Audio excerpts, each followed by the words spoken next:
Elisabeth Wykert is a comedian, actress, and is famously known for her leotard dancing on social media. Yeah, you heard that right. I've been following her since the pandemic, where one day she decided, you know what? It's time to put on a leotard, go outside, film myself dancing, and put it on the internet. I knew this was somebody I needed to know. But what happened afterwards in her career is pretty mind-blowing. Growing an engaged audience of millions of viewers over the past couple of years, I've been so curious about her creative process, how her social media following is playing into her creative professional goals, and where in the world she learned to move like that.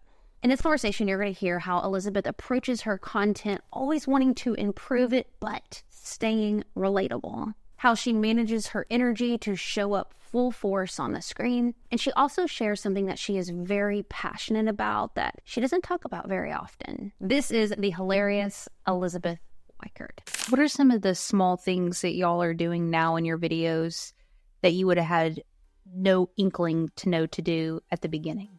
I mean, get nerdy with me. The reason I say the 3 posts is just because it gets you out of your comfort zone and it gets you to be more creative. I can't tell you how many times I dance in the street filming a video and I have the thought, even though I've done this for years, how bizarre is that this is my life, that I get to just, in the street.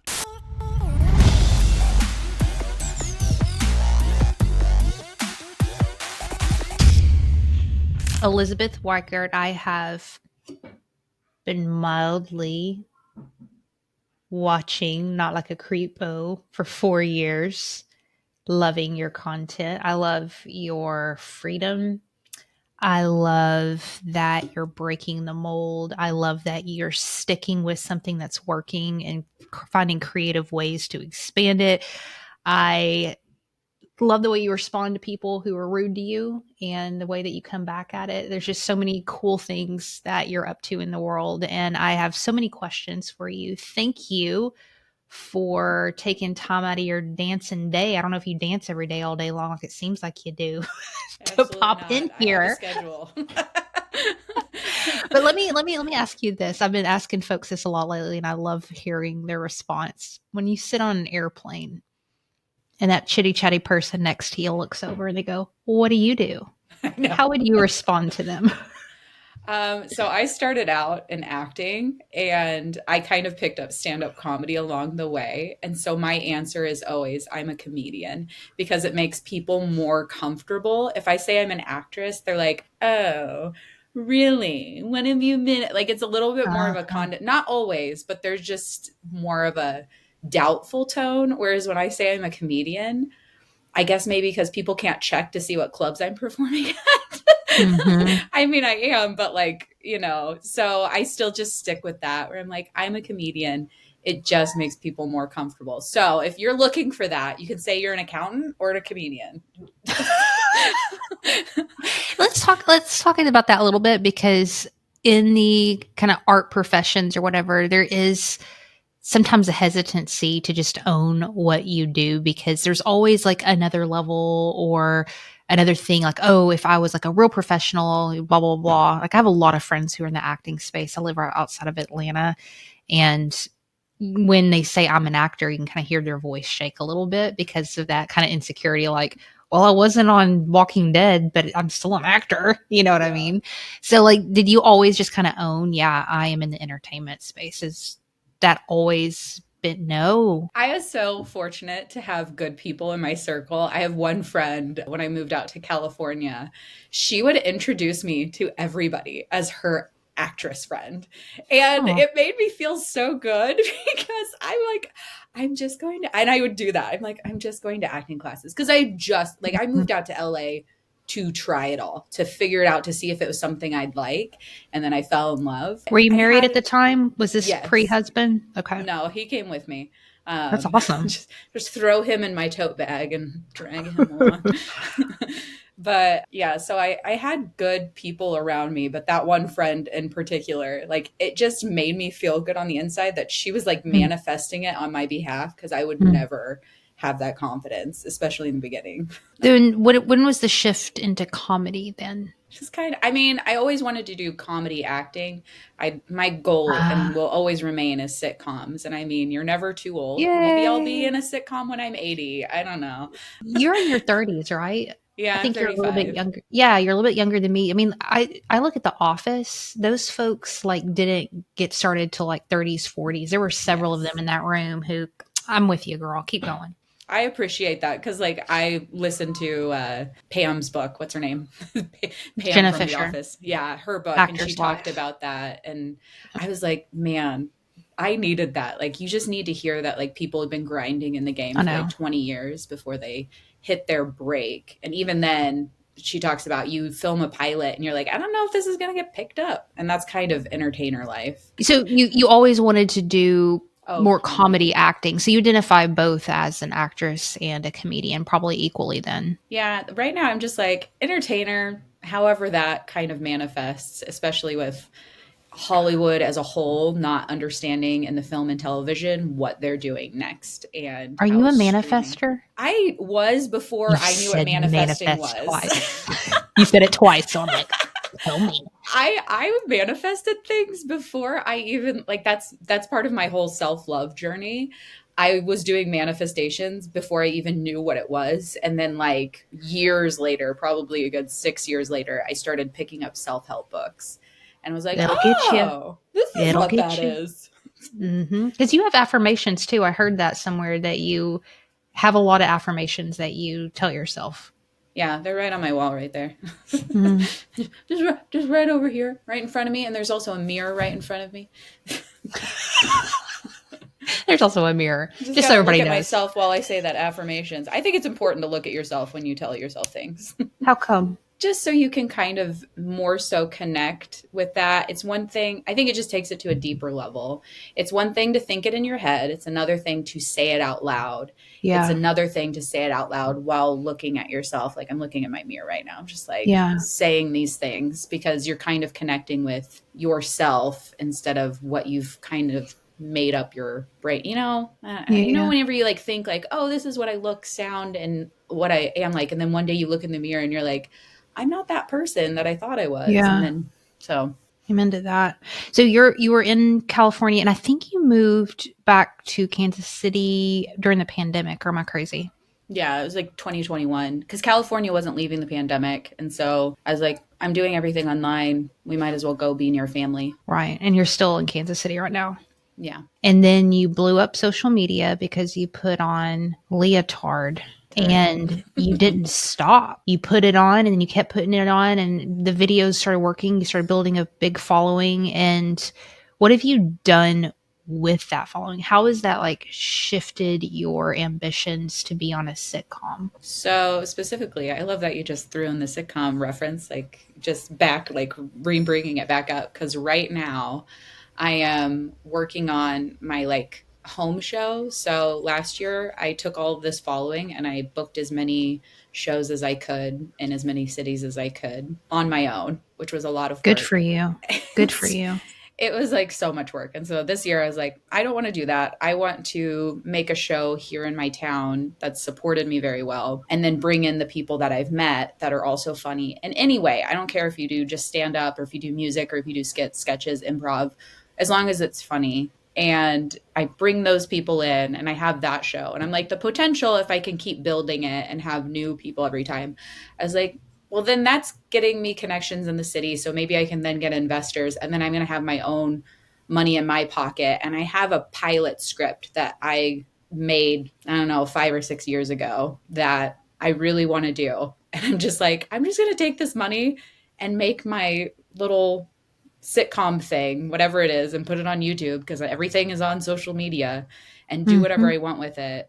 So it is kind of interesting of taking all of these pieces and maybe along the way, I will get better connections. They'll be like, oh no, let's take you to a studio, sweetheart. Like, I don't know what's going to happen, but like right now, that's kind of my, okay, let's take this piece, let's take this piece, let's take this piece, and let's take this one and just see how we can make something different within what I really want to do. You seem so gritty to me, like somebody who has just a lot of resolve and a lot of grit to make this freaking work no matter what happens. And I'm really respect that. I think was telling my husband last night, I just was kind of going on a rampage about something. I don't know, but I was like, talent doesn't matter. Like, it matters, but it doesn't matter at all. And like, we've been, trained that, oh, if you're like really great at XYZ, opportunities are going to come to you. And I'm not saying you shouldn't have talent. Of course you should, and work on that. But there's so many people who are brilliant who aren't getting anywhere because they're not doing what you just mentioned, which is saying, how the hell am I going to create my own opportunity and make my own thing? Right. And I'm like, just curious. What you want to do with it. I think a lot of people, because I've started talking with other people, I'm like, what's your why? Like, my why is very clear. And I think that's why I keep trying different things. I'm like, okay, this thing didn't get me to my why. So like, what else can I do? What is your why? If you don't mind me asking. My why, I have like a couple, but my why is I just want to make people not feel alone. Like that's a crummy way of how I do it. I just want people to find the happy. And I know I'm not responsible for people's happiness, but I want people to find the happiness in their life. And I want them to know they're not alone. That came from somewhere. Yeah. There's a story there. All comedians are messed up. Therapy. I tell everybody, therapy. No, I don't think I have the book with me here. I'm reading Aristotle's, it's like a translation of what he wrote about how to tell a story. It's fascinating. But he made this statement in there, and I'm paraphrasing. He talked about tragedy and comedy. And he was talking about how storytellers, they're imitating the way that they see the world. And his thought was that folks who are kind of drawn to more of the drama have a more optimistic view of the world, and people who are drawn to comedy have more of a cynical view of the world, which is a pretty generic statement. Yeah. But I thought about that today when I was like researching you and thinking, and I'm like, I wonder if you would identify saying, do you view the world in a more pessimistic way or a more optimistic way, since you are a comedian? I am just a realist, and you're like pulling up a that's memory cover for from pessimist. No, for high that's school. A cover. Well, that's what I say. So in high school, me and this girl did this lip sync, and we did not prepare very well. It was for speech and debate and competitive drama or whatever. It was one of the fluff events that they just put in there to keep the comedy kids and the drama kids at bay during the debate day. So it was a fluff event. So we did a lip sync, which is very funny of what my life is now. And we did not rehearse very much. We did very little preparation. It was not good. It was not terrible. But anyway, she was like, do you think we're going to make it to finals? Like, I felt really good after that one, because you do 3 rounds and then you either have a semifinals or a finals, but it was normally just finals for something like lip sync. And it was after like our second or third round, she goes, oh, I think we got so much better on that one. Do you think we have like a chance at finals? And I was just like, probably not, because I'm very blunt, like not trying to be rude. I'm just blunt. And I'm just like, probably not. I mean, anything's possible, but like, I would have to like look at how many entries there are. I'm like, but we weren't prepared and we're not that good. And she goes, you're such a pessimist. And I'm like, no. I'm a realist. Like, you asked a question. I'm like, if you want me to be like, oh yeah, for sure, we can do it. No, like that doesn't change the fact that we didn't put any work in. So I'm like, I don't think realist is a cover for pessimist. I did also in speech and debate my senior year of high school, write an entire speech about how smiling can change the world, which is very optimist person. It was a 10-minute speech, very well researched, about how a smile can, change everything. Was that because you loved comedy? Is that why you thought of that topic?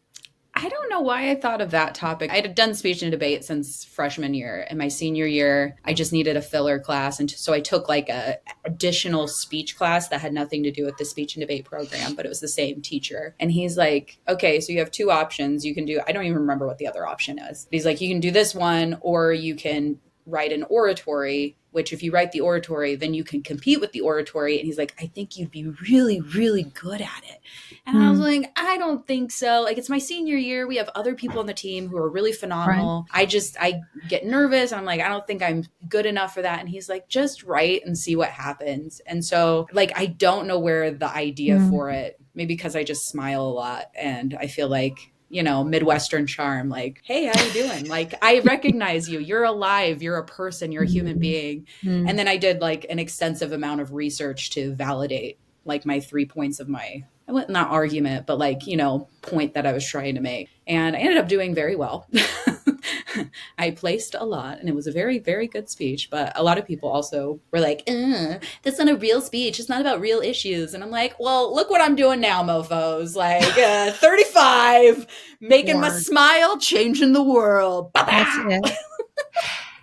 How do you, the realist thing's interesting to me with being an artist and really going an unconventional path, man. Like, sounds fun and sexy, but it's also so much freaking work what you're doing. I mean, you said it in passing, but calling these places and booking your shows, that is so much work and grit that goes into making it and pursuing this entertainment career. Being a realist, how do you look at your work, like when you know it's a patience game versus I need to change something up? You know what I'm saying? Like, do I just need to wait and keep the gas on the pedal, or is this a sign that I need to shift gears? Being a realist, how do you look at that? Well, you have to go a lot with gut feeling. And I think at the end of the day, it doesn't matter if you're an entertainer or if you are in any other job. If it is not bringing you joy on some sort of core level, like the work is easy. I mean, it's not easy, but like, I don't mind doing work for this job because I really enjoy the payouts, like the benefit of just dancing. Like, I can't tell you how many times I dance in the street filming a video and I have the thought, even though I've done this for 4 years, just how bizarre is that this is my life, that I get to just, you know, in the street. That's so funny to me. And I'm like, that's so cool. And so whenever I have to do the other things of like, okay, how can we chunk down the habits, make sure we're editing and we're posting on time and we're following all of these schedules and doing all this and making it work, it doesn't feel, I don't know, it is hard work. And then so whenever I know how to leave it, like within the touring shows, is I spent so much time and then ultimately money, which is fine because that's also part of it. It's business, entrepreneurship and stuff. And I have comedy friends who they will gladly, like their goal is to be a stand-up comic. That is their big why. They will spend whatever money they need to spend to make that happen. They will spend hours every day contacting every club venue they can possibly find to get to. And they feel fulfilled. Whereas like, I did it for the year and I was like, you know, this was really fun. And it was a really great getting to see people around the country. And I had like there was a group of ladies who came all the way from Canada to Arizona to see my show because it was the closest I bet that felt cool. Them. It was like, I'm not the special guys. Like, you are amazing. Thank you so much. Like, man, how you made a vacation out of me. Like, that is so insane. And they're not the only ones who did that. They were just, I think that was like the farthest one that I experienced. Yeah. But anyway, so it just wasn't joyful for me to spend my time in that way. And even though I could have kept grinding and punching that route, that could have been my route, but it's not the route I wanted. So I'm like, okay, how can I take what I learned? And it's the same thing like with this show that I'm doing right now. I ask myself often, why did I do this?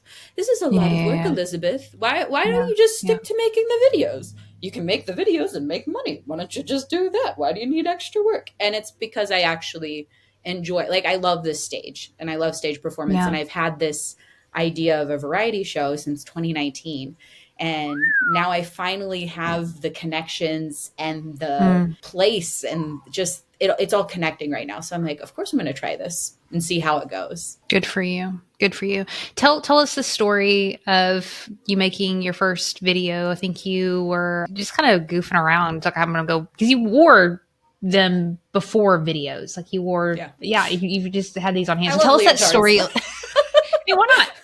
Why not? Tell us the story and how things kind of popped off for you and what your kind of community is about now. I have been making videos online for a long time, and I missed like all the new pop-offs for new social media practices. And 2019 happened. I got on TikTok because Gary Vaynerchuk was like, guys, get on TikTok. And I'm like, He's the yes, best. sir, he is. I was like, yep, I'm on it. And I was posting 3 times a day, every day, starting in I think I started in maybe July of 2019. And then, so I was like already grinding and doing work and like having a steady increase in following, but also just practice, like seeing what I could put out there and what the audience would like.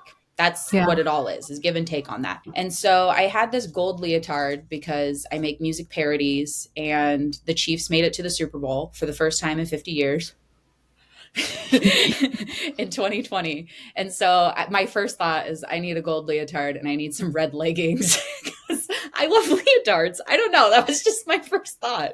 And so I immediately went to Amazon, ordered them, and then wrote this like parody and filmed a video. And so then I had the leotard in my closet, and I was just like trying to think of video ideas because I was posting 3 videos a day. And it was literally just throw it at the wall, slap, and see what sticks. Like that's all it was. I didn't take offense to what worked and what didn't. What did I enjoy That's such a doing? Gary Vaynerchuk thing to do. Yeah.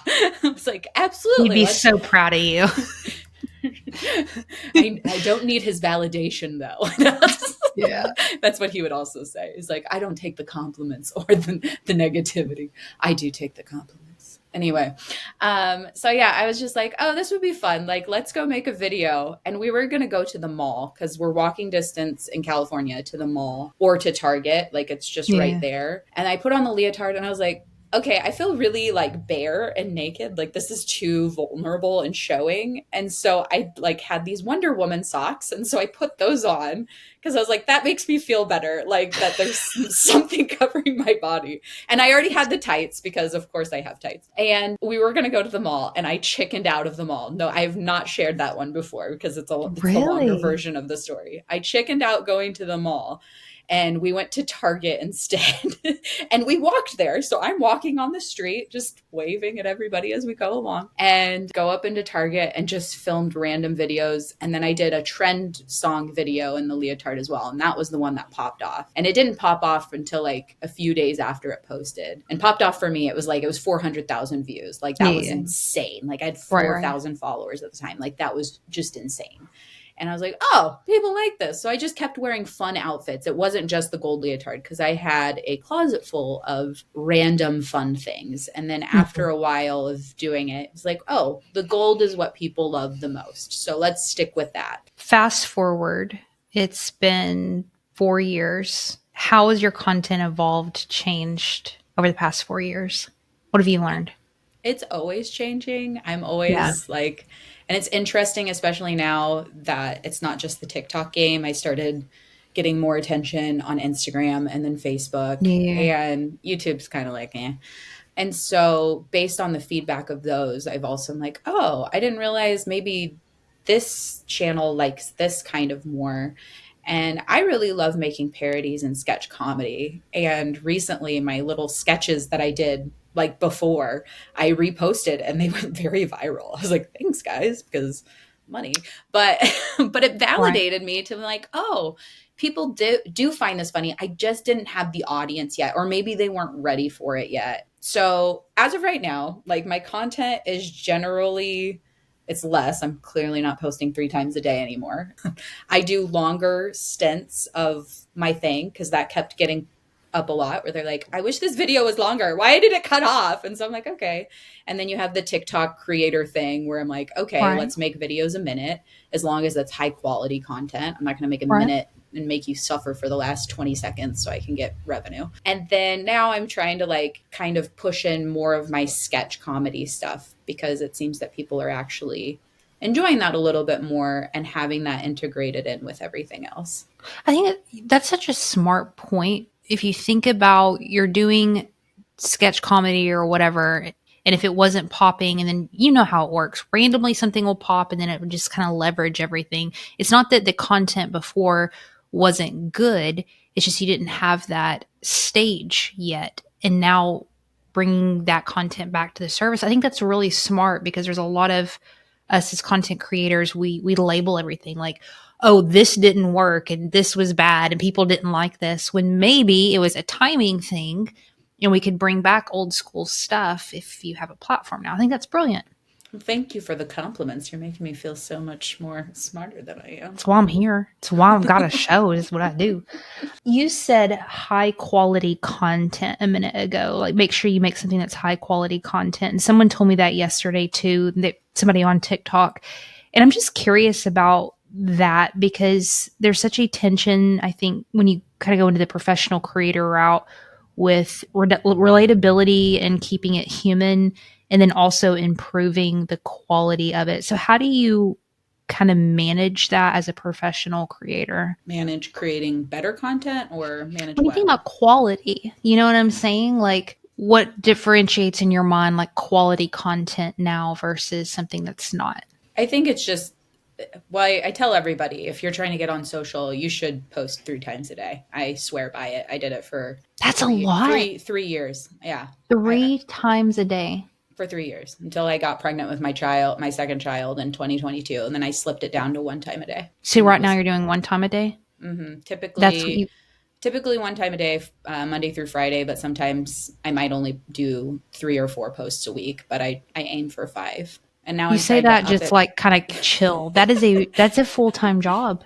Yeah, well, this is my full-time job. I quit my office job to do this, but also you don't have to, I mean, I was still, I did this during the pandemic. Like, my child was home. My husband worked from home. So like, he was still working a 40-hour week. I no longer had, my kid was going to preschool. So it was like, she was still home. I'm still like, it's shifted. So I don't say it as like, oh, you have to quit your job to do this. How badly do you want it? And I tracked my hours, so I knew exactly how much time I was spending in the beginning. And there was definitely like a lot more hours in the beginning. And then once I got a groove, I moved forward. I'm pretty good at scheduling. I hyper manage on scheduling, which I think has like helped me a lot. But I will say I am trying to post more on TikTok because of like the creator fund and trying to that. But also going back to the reason I say the 3 posts is just because it gets you out of your comfort zone and it gets you to be more creative, because you're like a Leotard, like, I have nothing to post today. What should I do? And then you make up something and it ends up being the thing that changes everything. And so I think of all of that when creating content. And that's why my content, I think anything that is the best you can possibly do is high quality content, which the best I did that went viral in 2020, I can't repost that content. Most of it, there's some of it that I can, but most of it I can't, because as we kept doing it, and we, like, I say we, because my husband's my photographer, videographer. He's awesome. Yeah. So like, and he's grown a lot as a videographer. I'm directing everything and being like, okay, let's get this angle, this angle. But after so many years, he's like, hey, I really want to get this. Can we do it? Can we do it again so I can do it like this? And it might not work. It might work, but he understands my eye as well. And so then he gives his director input on something while we're filming. And because we've done so much of that, and we continue to just be like, what else can we do? Oh, I feel like I've done this move a lot. How can we change it up? Maybe we need a different scenery background change. It's all of like these little tiny things that if you took a video from 2020 and you put it next to a video I did today, it's like night and day. Ooh, this was, but at the time, this was high quality content. But now it is no longer high quality. So when I say high quality, I just mean continually doing things to help elevate yourself. What are some of the small things that y'all are doing now in your videos that you would have had no inkling to know to do at the beginning? I mean, get nerdy with me. I love the weed stuff. It can be so specific, but what do y'all notice and do now that is just so detailed that matters? Movement is the biggest key. That is why I do not film with a tripod, and I hate filming with a tripod. Sometimes when I'm traveling, I do, and I will then make it seem like I did not film on a tripod in editing. And even the ones where like literally I'm thinking of this one challenge I've done multiple times, the Sum Cut challenge. It's like a dance challenge. I'm like, it was a pretty viral one, but I'm actually going to post another version of it today. Cause it's a fun one and I like that dance. That one is literally here's the camera. And then it's a slow zoom. Mm. And on the slow zoom, nope, my husband's got to hold the camera because there's something about the energy that comes from like moving forward and having a steady hand versus like doing an editing, which that might just be me. And that's also like my style. Whereas I've seen the basement guys, they do dancing in the basement. So funny. If you love me, go check them out. They're from Canada and they're 3 friends who dance in the basement and they have like same energy style as me, chaotic dancing. And theirs is always filmed on a tripod. However, the guy, one of the 3 guys does all the editing and his editing is phenomenal. And so but that's their element. That's their style. So for my style, there's something about like the movement and making sure nothing's ever stagnant. And then also catching the vibe because I do a lot of songs. Like I'm like, hey, let's do pulsing. I did not introduce pulsing until like last year. I'm like, what if you did like a pulse with that? I think that would like look really cool. And then we'll like do it. And then we look back and I'm like, yeah, I think that works. And then like, oh, why don't we circle around? Like, and then the circling around thing only happened because I did the dance that went the most viral that I am now known for. I was like, okay, Danielle, we got to do this. People are stuck in traffic. So it'll be funny that they're like an actual audience behind me. And like, it was just an all in the moment that day. I'm like, it's like 50-mile-per-hour winds right now. And they're doing construction. So there's like 10 cars lined up, which there's normally never any cars. So like, we just got to do it, get in and get out. I've been practicing the dance. I'm not perfect. So I think maybe we did one where he was standing still and I go, I didn't feel good about that. Why don't you circle around me, just like run around me? And that way it'll cover up that I'm not that good of a dancer. And now that's like my thing. And it worked very well. Everybody thinks I'm a much better dancer than I am. Okay, I'm not. No training. Terrible. Hot tip. You ever have like a cop come up and like tell y'all can't do something? No. I've had a cop stop and say hi and take a picture. That's cool. Okay, here's what I'm really fascinated with lately. I'm in acting class. I've been doing class for 3 or 4 years, and I was so fascinated when we do like on camera scenes, and my acting coach does a lot of directing and stuff. So we're learning a ton about cameras and how to move on camera and so forth. So I've been thinking about like the parallels between the entertainment business and content creators and what we can pull from kind of the conventional training. And I know you've been in acting class for years and years and years of on camera stuff that people in that industry know that we don't really learn about or isn't really taught in content creation. And I'm curious if there's anything that you've kind of pulled out of traditional on-camera training that has helped you as a content creator. I say all the time, of course, I'm good at social media. No, I'm not like a 1 million subscriber person yet. But like, of course, I'm entertaining and good at it because I've had a lot of training, like, and I've used all that training to then go over. That's why if I tell my acting and my comedy friends, I'm like, get on social media. Like, you're automatically going to be just a little bit better because like you have background in it.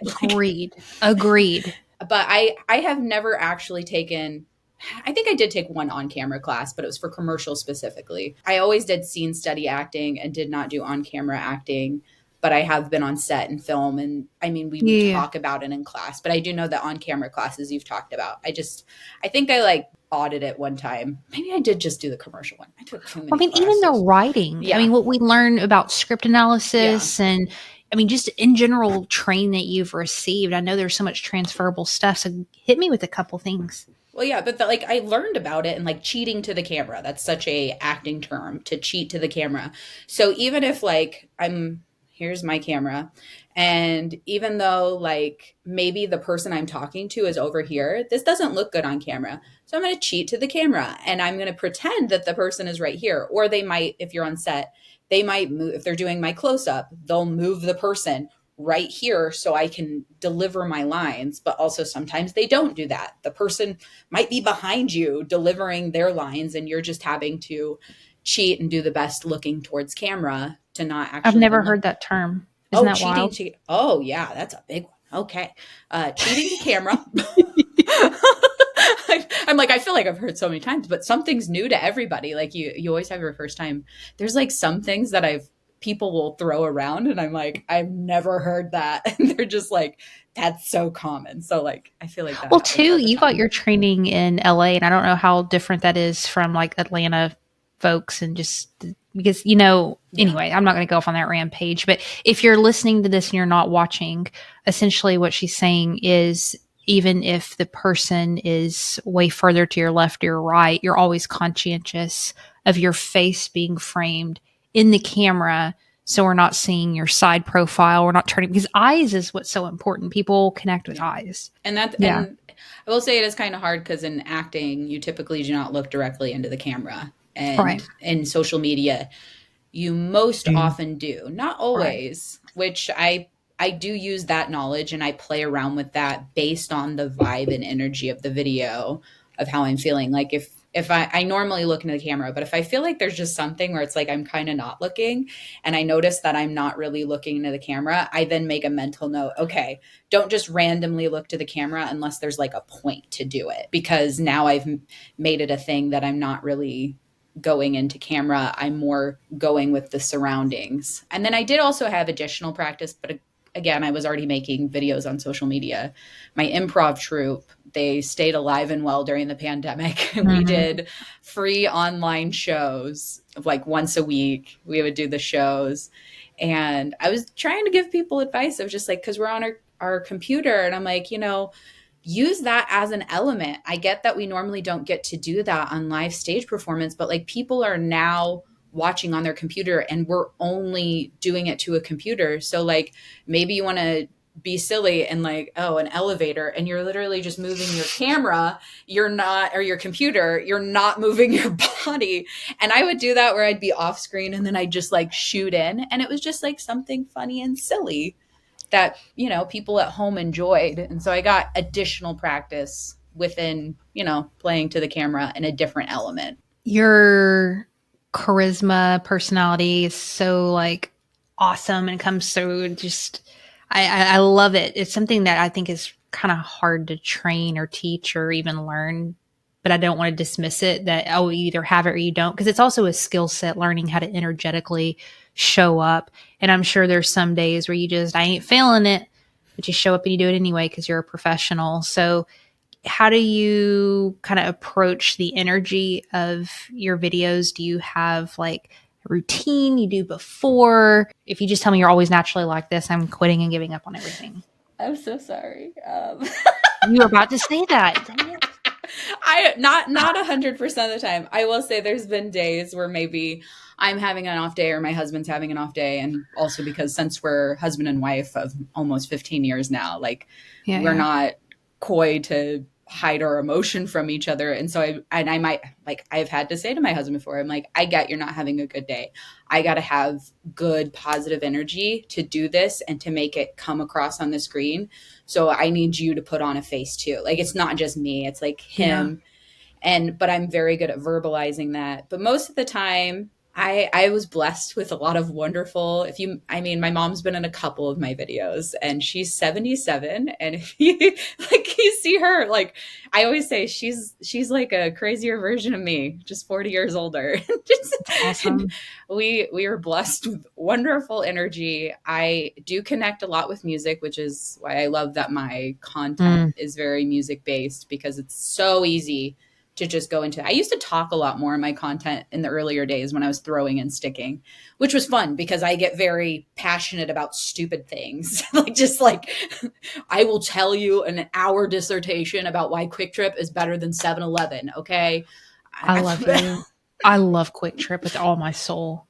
Quick Trip's the best. I do need to go to Buc-ee's. I've never been to Buc-ee's. Oh, don't do the Buc-ee thing. There's too many crazy people. They have that effing beaver walking around. It's kind of creepy. No, stick to Quick Trip. Yeah, Quick Trip's my jam. But it's like things like that where I could just go on, and all of a sudden I'll be dead tired, and then you just say the right thing and I'm like, well. And I, transform. Somebody said it was like, that was so Jim Carrey just now. Yeah. They're like, you're literally the mask. I had somebody tell me that a couple months ago. They're like, you're literally Jim Carrey when he puts the mask on. And I was like, and you're like, thank you. Yes, I am. But yeah, so the energy, accumulative, but there are times I'm very tired or I'm sick. I try not to be sick if I have to do a show, but I've had to. And I do feed very well off of live audiences. Like I feed off of other people's energies like nobody's business. Like if people are having a good time, I just like elevate it to the extreme. And I'm all over the place. And I feel like your face is so funny. I'm like, I can't control it. It does whatever it wants because it's normally like, just, oh, what else do we have? So, yeah. But there are times I'm like, I'm not a perfect human being who's always happy or like, but there are times where I'm like, it's filming day. This is the time we have. We're busy individuals. My husband has a full-time job and he's my like videographer. So we have to work around that. And it does not matter how I'm feeling that day. I need to be in a good mood. And most of the time I love that because I'm in so much of a better mood after I do the content because it makes me so happy to do it. Tell me a little bit more about just the importance of the good mood. I think it was Miss Excel. Have you seen this girl? She's like built a huge ass following talking about spreadsheets. It's really She sounds like my gal. I love spreadsheets. It's like the conflicting with my personality. I'm like, I'm a Capricorn, so apparently we're very like, business oriented, which like helps me manage my chaotic energy side. But she was on an interview and folks were like, how is your content popping? You're making Excel spreadsheets and you have like a big ass following. And she says, it's imperative that at the very beginning, I get myself in a really good mood, that I am in a good mood. And she said something along the lines of the same like kind of energetic thing that people can feel you being in a good mood or not. And I think that's really interesting because here I'm about to go woo on you and weird and a little spiritual. I'm just warning I'm so woo and weird. It's fine. Well, good, because this is about to get really weird. But I think, if I'm in the room with you and like we're performing or whatever, you can talk about like the energy of the room and like the energy with a human being in front of you. But when you think about like energy transferred through like a digital platform, it seems like there's something that can be lost there. And so it's interesting to think about how do we transfer energy digitally when there's so much interference there. You know what I'm saying? And so I'm just curious your perception of energy when it comes to being a digital creator, because you're not standing on a stage with people. They're watching you in their homes. You know what I'm saying? But it seems like you're pretty convinced that the energy element still matters. Yeah. And it's very different. I love the way you put that. That was like I never thought of it that way. And it's spot on. But my energy when I'm doing a video is very different than my energy on a stage. Like it looks different. It's the same energy. It just looks I don't think it feels different. It just looks different. It's also why I film in public. That's my thing. But I try my best to not film when other people are around me, because when other people are around me, because I am a live performer, I feel like this need to shift my energy to them. And it takes a lot to mentally block it out and to just focus on the camera, because I get that they're there. I also don't want to, intrude on people's days. I'm just like, I'm sorry, let me get out of the way. Like most of the time is me giving the elevator to other people for like 5 minutes and letting people go through the door until I can because I don't want anybody to wait for me. Like I'm doing something and like I can wait for you. Like, so it's also just easier time wise to not be around when a mass amount of people are around. But a big part of it is that energy where my energy feels pulled to be like, oh, these people are watching me. They want to see what's happening and they want this look, but they don't really want to know that it takes me, 5 times on each specific move over and over because we didn't get the camera right. The lighting was weird. Daniel's got shadow. Daniel's so good at noticing shadows. He's like, oh, my shadow got in. My bad. We're going to have to redo it. Or I messed up the move, or I just started laughing because sometimes I'm like, I think of something so silly and we try to keep a straight face. I always love it when I make my husband like break and laugh right after we're done filming. He'll be like, he'll hold it and he's got it and then he'll just and starts laughing, and I'm like, don't turn the camera off when you do that. Like I want to hear it. Like it's good behind the scenes. And that's what it is like when the people are around. Like I did a video with my friend Paul in Target. And it was on a Saturday, so it was very busy. Like there was a lot of funny moments, and it's good like behind the scenes type style of energy because I'm talking to the people, because I can't not ignore that there are people around me, and what I'm dressed in is silly. And it's just like when I did Baby Got Back. I was so upset my husband did not get this on camera because it was so funny. I'm like doing my thing, and as soon as I stop and we got the move, somebody walked past and I go, just a reminder, shake that healthy butt today. Just like off the cuff, like, and that's the silly humor and energy for the live person, which is a different energy for the camera. So they are different. And I will compliment myself and say it is an art to recognize that. It is. You know, you mentioned your first video, you were going to go to the mall and then you got scared and you went to Target instead. So many people, man, are just freaking terrified. And I always say, like, it's understandable. It makes sense. Why wouldn't you be terrified to put yourself on the internet where anybody can see and comment or whatever? Of course you feel weird. It's a weird thing. But then there's showing up to the camera, and then there's really being you on camera.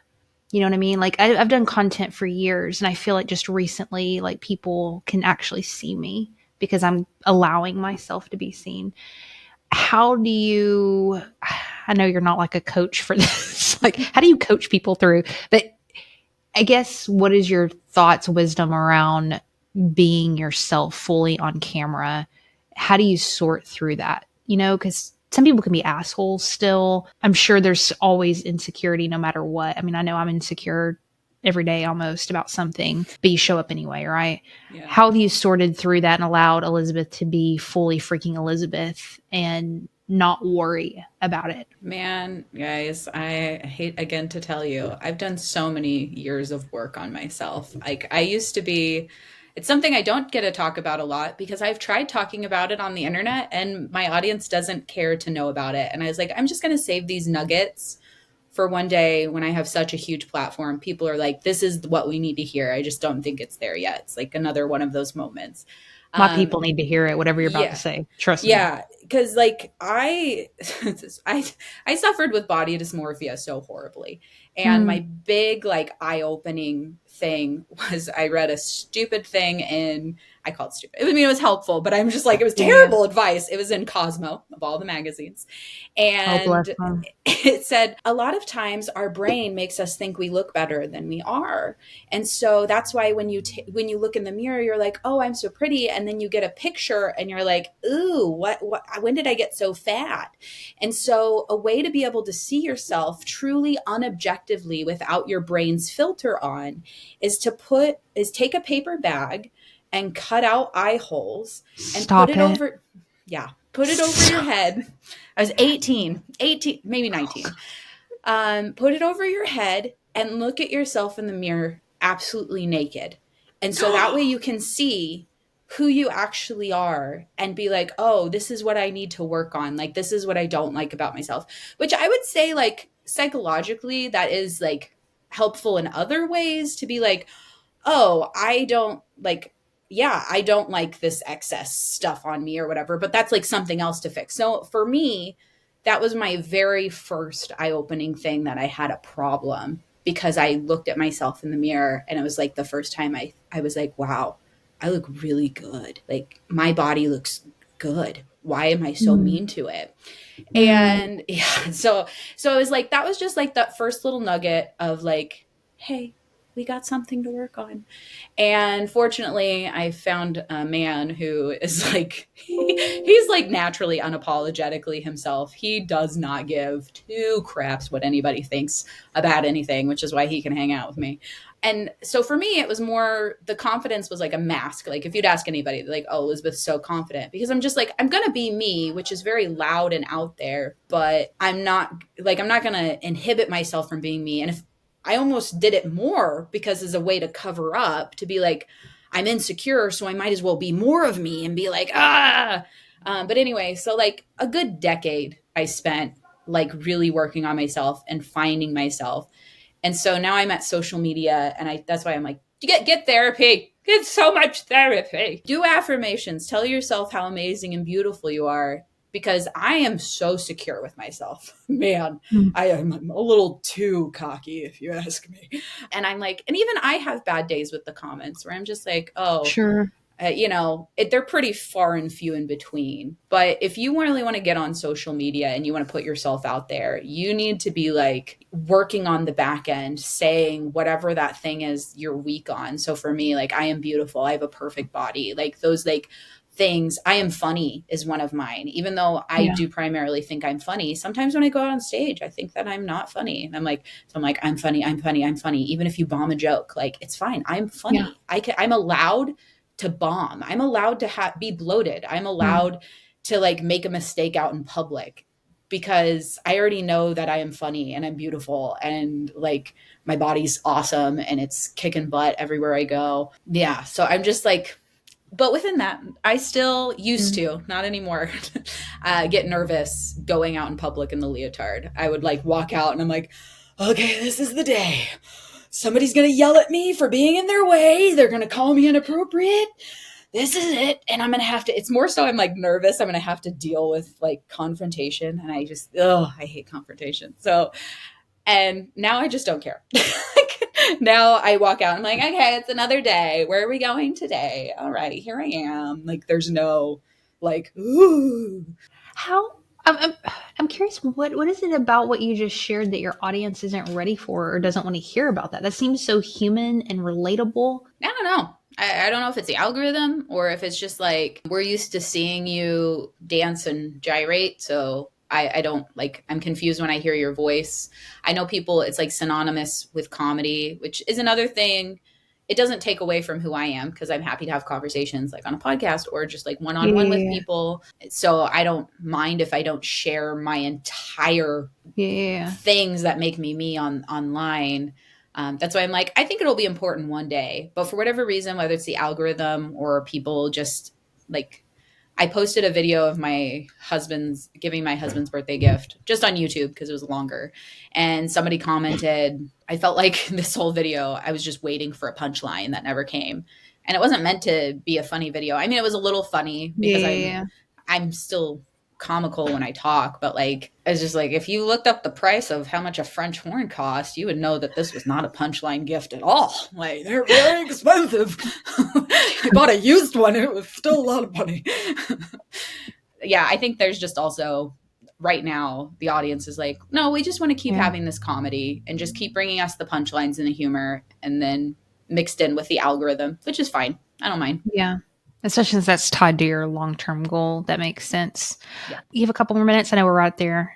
Okay, I'll wrap it up just a sec. I want to ask you, though. I interviewed Adam Rose a few months ago. He's the dude with the blue sweater on TikTok or whatever.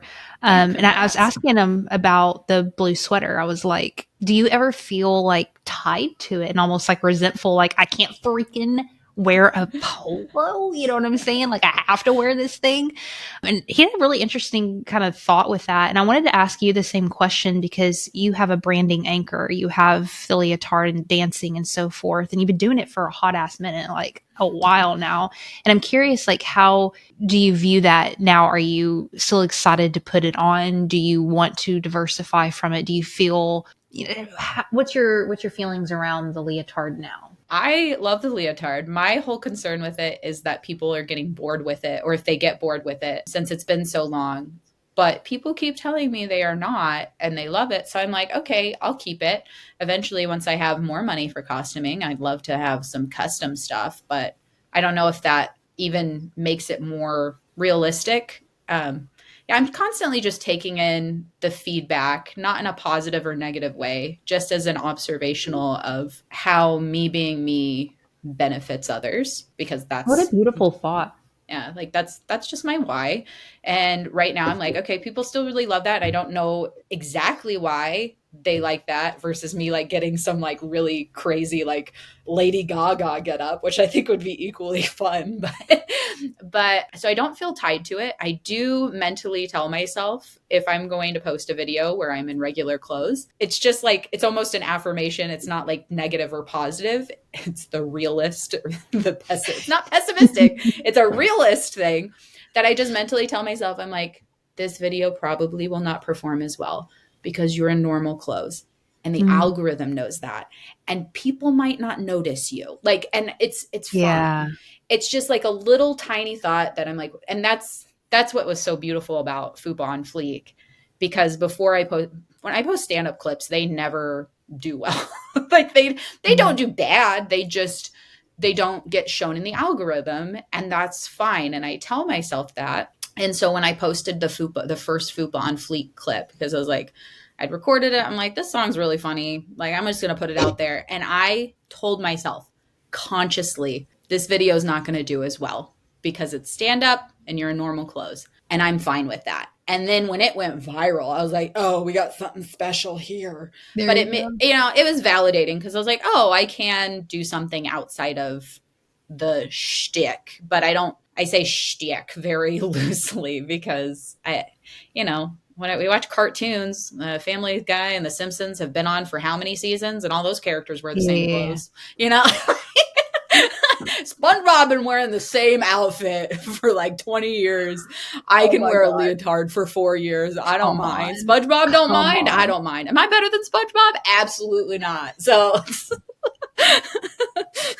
I love that. I love it. I've noticed like with me, and I don't have as big of a following as you yet, but it's usually the people who are like close to me in my circle who are the ones saying, oh, you're doing the same thing. And it's like the audience, the people who follow me don't even notice and don't even care. You know what I'm saying? I love that response. Who's better than SpongeBob? We ain't better than SpongeBob. Listen, I will say, hold on, because I want to give you that thought and give anybody else who's listening, because I say it as often as I can. If anybody's telling you you're doing the same thing, firstly, back in the early days, I'd be like, oh, would you like to fund some of my creative episodes? Would you like to put money into this so that way I can get new outfits or get get new different things that you want me to do? Yeah. But at the end of the day, if anybody is complaining that you're doing the same thing, great. You just spent 60 seconds out of your day. If I'm bothering you for 60 seconds of the day, that's not a me problem. That's a you problem. So I just reiterate that I do take in all of the feedback, but typically that especially an inner circle thing. Oh, you seem like you're doing the same thing. Firstly, they don't get the job. It's a job. And there are certain things you have to keep doing that, like with any job. Our job as creators is nothing different than somebody who is going into the office to do insurance. It's the same when you take it down to the bare bones. And if people don't get that, it's because for some reason they probably have some sort of ick about that you're doing something fun for a living, and they probably don't find fun in their job. And I know lots of insurance agents who have lots of fun in their job. So it doesn't matter what job it is, just pick on insurance people. Any job can be fun if you like it. And so it's when I hear those kind of comments, I just want to always take that away from the creator to be like, it's not you.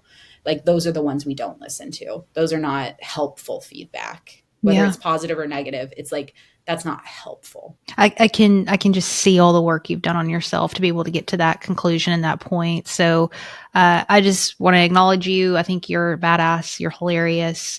You also have so much of the business smart grit stuff that really it takes to make it. And without a doubt, I know I'm going to see you on a sitcom one day, whether you freaking make it yourself, the world catches up. Listen, where would you like to direct our listeners to before our very last question? At Elisabeth Wykert, if you can spell my name right, ELIS, not a Z. I have an S in my name. And then if you type in W, but it's WYKERT, I'm the only Elisabeth Wykert in the entire world. So it's very easy to find me. The entire world. Yep. Are you sure? I looked this information up probably about 5 years ago. Did you look up ChatGPT? Did you ChatGPT it? I will.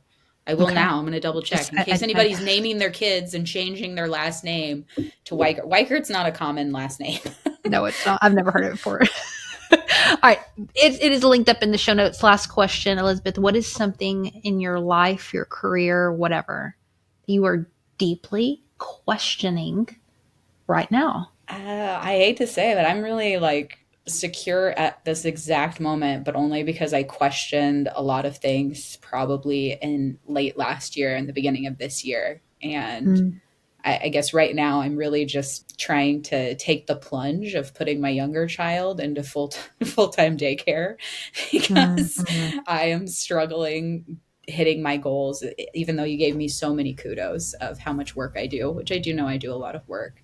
But I just like, I could do more, and I feel I could do more, and it is a full-time job, and I'd rather put those full-time hours in. But it's also like that separating it when you're an entrepreneur. Like I don't have a boss telling me you have to work from 9 to 5, so I have to get childcare from 9 to 5. I have to say that for myself, and I'm just like, I know I should do it, but I've been just cringing at making that last leap so I can go on to whatever next thing all that extra time is going to give me. I fully understand what you're talking about. I've worked from home, done my own thing for years, and my babies, man, people don't know. People don't get it. They don't get it. It was a freaking joy to have you. Thank you so much for your time today. Thank you for having me.